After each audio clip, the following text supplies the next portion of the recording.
কেউ কোরআন ভালো করে পড়তে পারে না, আর একজন এসে আবার তারে আল্লামা বলে লকব দেয়।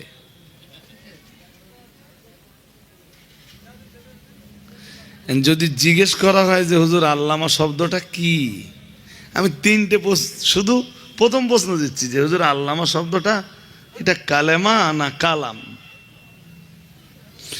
যদি কালেমা হয় তো কালেমা কত প্রকার আর কি কি?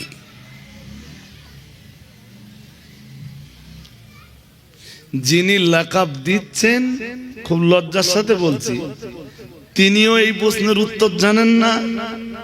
আর লাকাবটা যিনি পাচ্ছেন, নিচ্ছেন, তিনিও এই প্রশ্নের উত্তর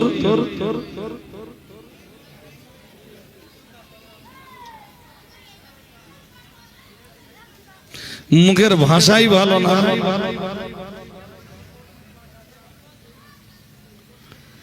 ওয়াজ নসিহতের স্টেজে যারা কথাবার্তা বলবেন তাদের মুখের ভাষা হবে মার্জিত। যদি তারা কোনো বিষয়ের প্রতিবাদও করেন, প্রতিবাদটাও হতে হবে কোরআন এবং হাদিসের আলোকে। সূরা আরাফের ৩ নম্বর আয়াতের শেষ অংশে মহান আল্লাহ জানিয়েছেন, ওয়ালা তাত্তাবিউ মিন দুনিহি আউলিয়া। মহান আল্লাহ জানিয়েছেন, আল্লাহ ব্যতীত দুনিয়ার কোনো ওলিকে তোমরা অনুসরণ করো না।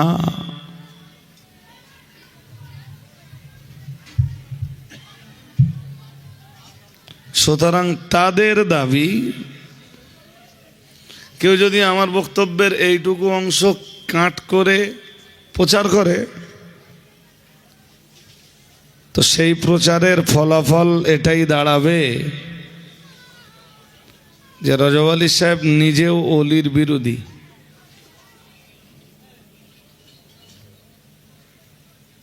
কোরআনের এই আয়াত নাজেল করেছেন কে? সবাইকে বলতে হবে, বলুন আল্লাহ। সুতরাং এই কথা কি আমার না?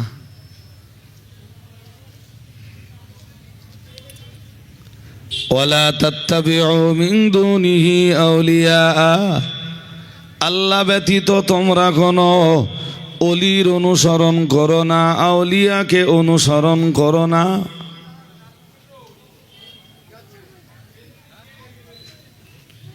পৃথিবীর যে গোষ্ঠীটা অলিয়া উলিয়াকে মানে না, এটা তাদের দলিল।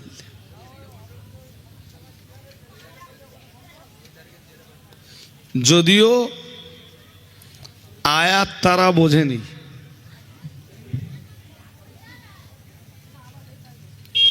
তারা আয়াতটা পড়েছে, এর ভিতরে যারা বাঙালি আছে, বাঙালিরা বাংলায় আয়াতটা পড়েছে, ব্যাস ওপর দিয়েই বুঝে ফেলেছে যে তোমরা কোনো অলির অনুসরণ করো না। মনে পড়ে কি আপনাদের, এক সময়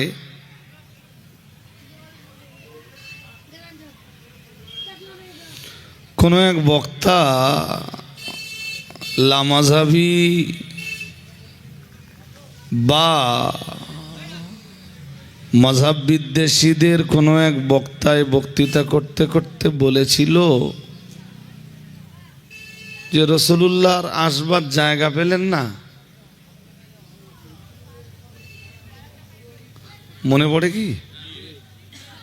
হ্যাঁ না একটু আওয়াজ দেন, তারপর তো বলবো।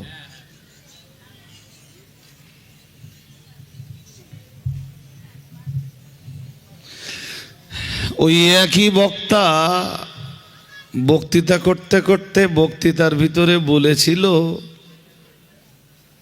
কেউ হয়তো প্রশ্ন দিয়েছিল অথবা নিজে নিজেই বক্তৃতা করছিল, পিঠ ধরা কি?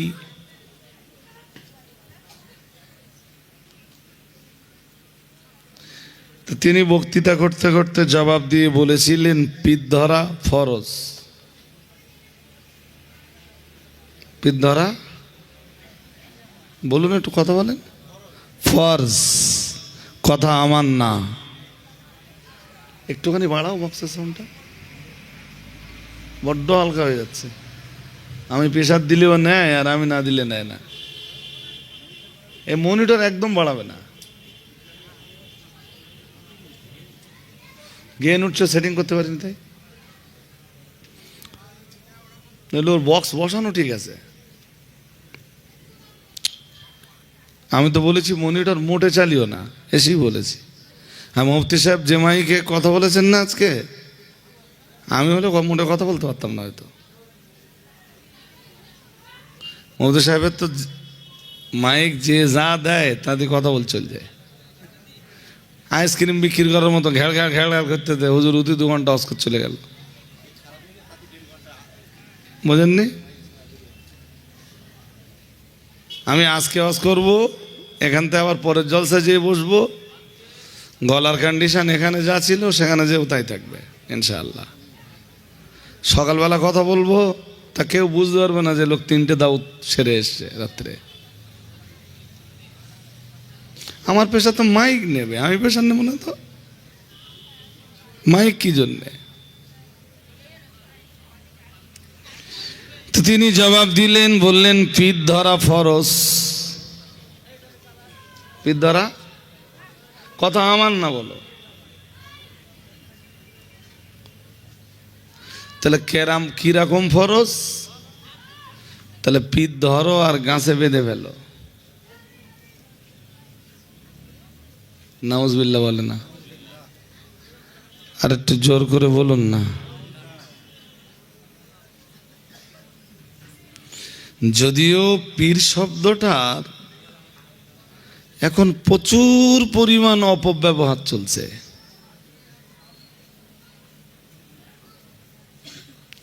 প্রচুর পরিমাণ অপব্যবহার। এই কদিন আগে একটা দেখছিলাম না, কে একটা বলছিল যে পীর নাই কেন বাবা? পীর তো আছে। কোথায় একটা শুনছিল, পীর নেই কেন বাবা? পীর তো আছে। আমার যা ছিল আমি আমার বেটাকে দিয়ে দিয়েছি।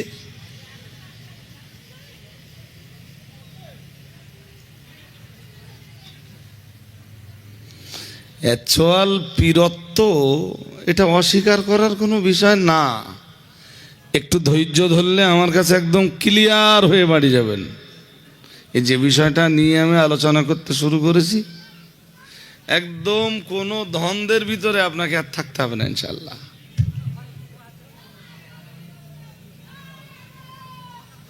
তো সেই মৌলানার আজও, সেই মৌলানার সেদিনের সেই বক্তব্য যে পিঠ ধরা ফরজ, ধরো আর গাছে বাঁধো, এই কথাটার প্রতিবাদ আজ অব্দি ভালোভাবে আমি হতে দেখিনি।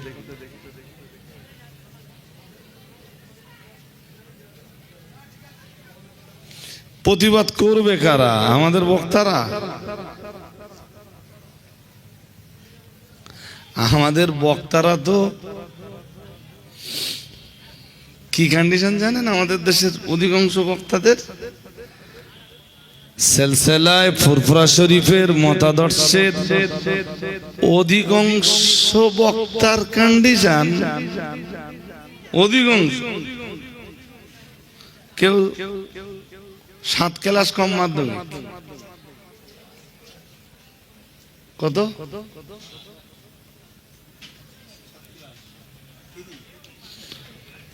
বুঝতে পারেন? কেউ আজান দিতে দিতে, মসজিদে আজান দিতে দিতে বিরাট বড় বক্তা। কেউ কোরআন ভালো করে পড়তে পারে না, আর একজন এসে আবার তারে আল্লামা বলে লকব দেয়।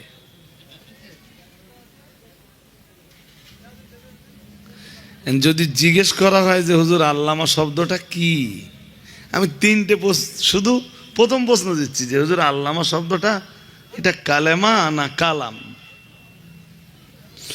যদি কালেমা হয় তো কালেমা কত প্রকার আর কি কি?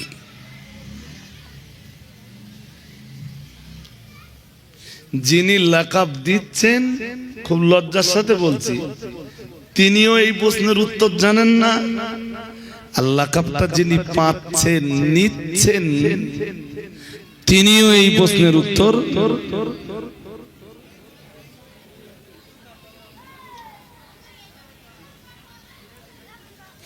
মুখের ভাষাই ভালো না।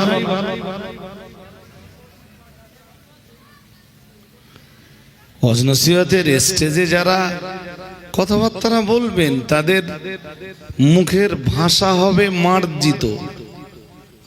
যদি তারা কোনো বিষয়ের প্রতিবাদও করেন, প্রতিবাদটাও হতে হবে কোরআন এবং হাদিসের আলোকে।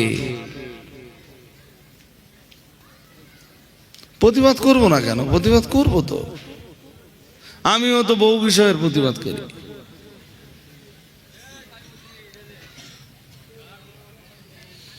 আল্লামা শব্দটাও এখন পাইকড়ে হারে বিক্রি হচ্ছে, পাইকড়ে হারে।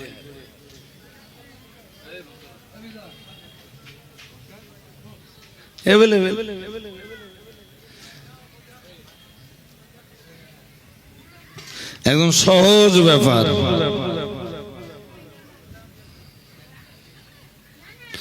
ফুরফুরা শরীফের দাদা হুজুর কেবলা ইতিহাসটা শুনে নেন। হুগলি জেলার শিয়াখালা বাজার থেকে বামে তো ফুরফুরা শরীফে যেতে হয়, তো শিয়াখালা বাজারের আগে একটা বিরাট বড় বাজার আছে, তার নাম মশাট। নাম কি? হুগলির খুব উল্লেখযোগ্য বাজার বলো মশাট।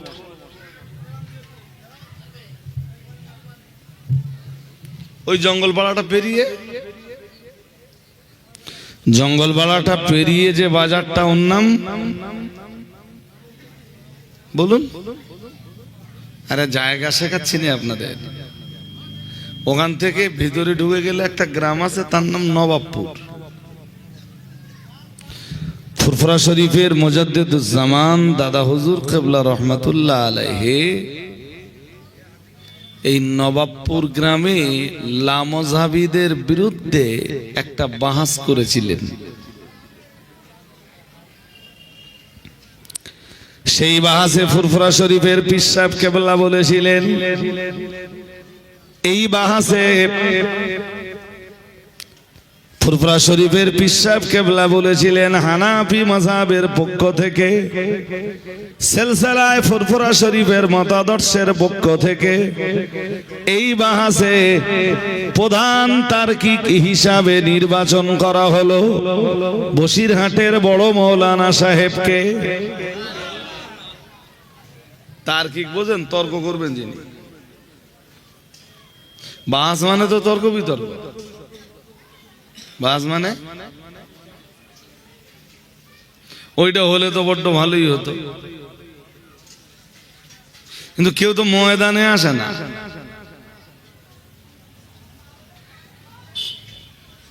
এখনকার সময় কি শুরু হয়েছে, যে যার যেটা মন চাইছে সে সেইটা স্টেজে বলে চলে যাচ্ছে। সবাই দেখাচ্ছে কোরআন হাদিসের দলিল আছে, লামাজাবিরাও তো কোরআন হাদিসের দলিল দেয়।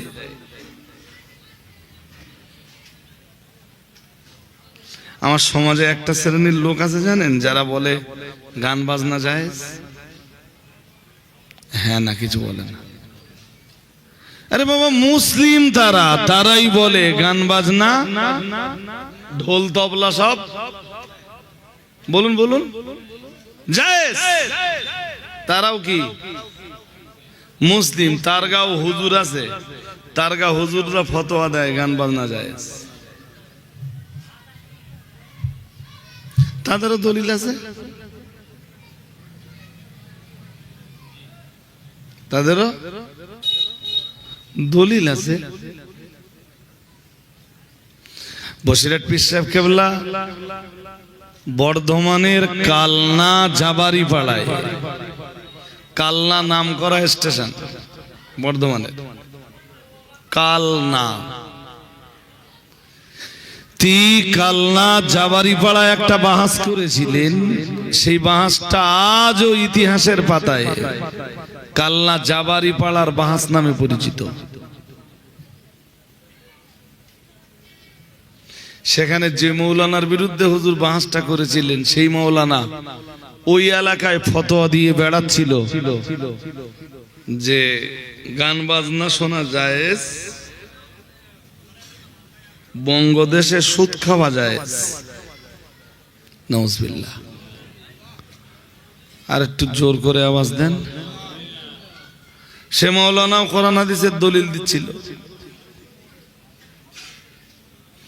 বসিরহাট পীর সাহেব কেবলা তার বিরুদ্ধে বাহাসের চ্যালেঞ্জ নিলেন, বাহাসে গেলেন, জয়ের টুপি আল্লাহ বসিরহাট পীর সাহেব কেবলার মাথায় পরিয়ে দিলেন। আর একটু মন খুলে বলেন না।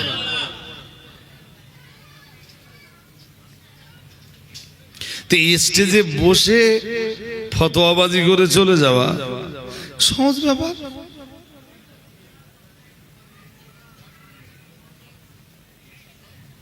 যদি পুরুষ মানুষ হও, এসো না ভাই মোকাবেলা করি।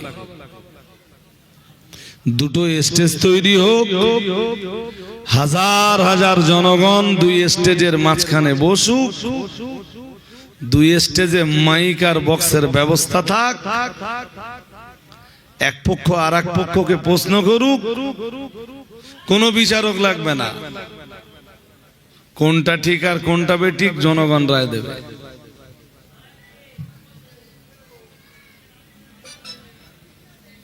আমার কথা বুঝতে অসুবিধা হচ্ছে? আপনাদের মোটামুটি বোধ বুদ্ধি তো আছে। আলোচনার পরে কোনটা ঠিক আর কোনটা বেঠিক রায় দেবে কারা?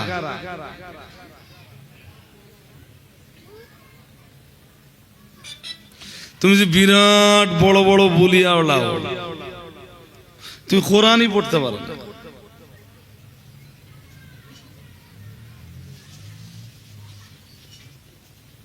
তোমার তো বড় বড় বুলিয়া ওড়ানো মানায় না। তুমি তো আলেমই না।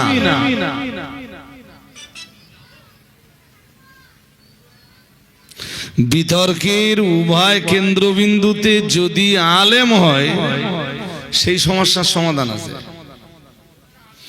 বিতর্কের একটা কেন্দ্রবিন্দুতে যদি জাহেল, আর একটা কেন্দ্রবিন্দুতে যদি আলেম হয়, ওই বিতর্কের সমাধান নেই।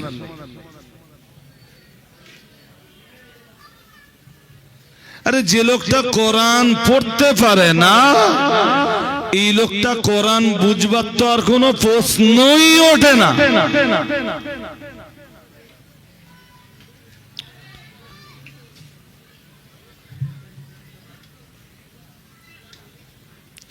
বৈঠকে বসে বলল, আমি 28 পারা সূরা জুমা থেকে একটা আয়াত পড়ছিলাম, এক ভণ্ড মৌলানা আমার ধরলে। কি আয়াত পড়ছিলাম বৈঠকে বসে পড়তে যে ফের ভুল পড়লে। লাইভে এসে সমাধান করতে গেল, সেও ভুল বললে। মিসম্যানেজ আমারও হতে পারে, মুফতি সাহেবেরও হতে পারে, মানুষ তো হবে না কেন? বাট আমি যখন সেটা সমাধানের জন্য আসব, তখন তো আর ভুল হওয়াটা বাঞ্ছনীয় না। তার মানে এটা সহজ নিরসন। সে যখন লাইভে এসে শোধরানোর জন্য আয়াতটা পড়ছে, তারপরেও যখন সে শোধরাতে পারেনি, তাহলে আপনাদের বুঝে ফেলতে হবে যে এই জিনিস কোরআনই পড়তে পারে না। আর যে কোরআন পড়তে পারে না, কোরআন বুঝবার কোনো প্রশ্নই তার। কথা বলেন। আরে বাবা, যে পড়তে পারে না ওর কোরআন বুঝবার প্রশ্ন ওঠে? আপনারা এত স্লো বলতেছেন কেন? কোরআন পড়তে পারার যোগ্যতা থাকবে, তারপরে তো সে কোরআন বুঝবে।